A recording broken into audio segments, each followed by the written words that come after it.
হযরতে মাইজ ইবনে মালিক নামে একজন সাহাবী জিনা করছে। আল্লাহর নবীর কাছে এসে বলছি, ইয়া রাসূলুল্লাহ কাদ জানাইতু, আমি জিনা করে ফেলেছি।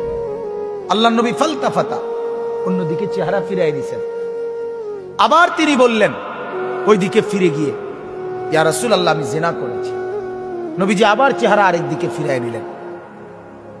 উনি আবার বললেন, ইয়া রাসূলুল্লাহ আমি জিনা করে ফেলেছি, আমাকে শাস্তি দেন, আমার উপরে হদ শরীয়তের বিধান কায়েম করেন, আমার আখিরাত পরিষ্কার করে দেন, আমার আখিরাত বরবাদ হয়ে যাবে নাই তো।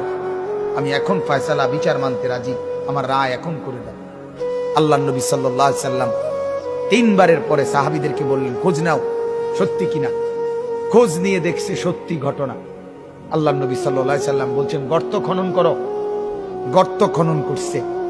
ওই সাহাবীকে গর্তের মাঝখানে কোমর পর্যন্ত দাঁড় করাইয়া বাকি সাহাবীদেরকে বলছে তাকে পাথর মেরে হত্যা করো। মুসলিম শরীফের হাদিস, একেবারে বিশুদ্ধ হাদিস। যখন পাথর মেরে হত্যা করছে, তখন পাথরের আঘাতের কারণে ওনার শরীর থেকে রক্তের ছিটা একজন সাহাবীর গায়ে আয়সা লাগছে। ওই সাহাবী তখন একটু বিরক্ত হয়েছে।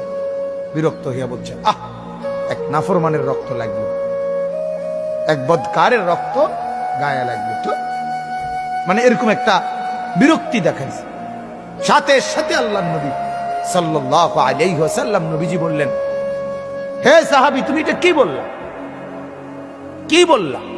আমার এই মায়েজ গোটা পৃথিবী যা জানতো না, নিজের অপরাধ নিজে স্বীকার করে, নিজের শাস্তি নিজে গ্রহণ করে তওবা করছে। এটাই তো তার শ্রেষ্ঠতম তওবা। আখিরাতের ভয়ে নিজেকে শাস্তির সামনে পেশ করে দিছে।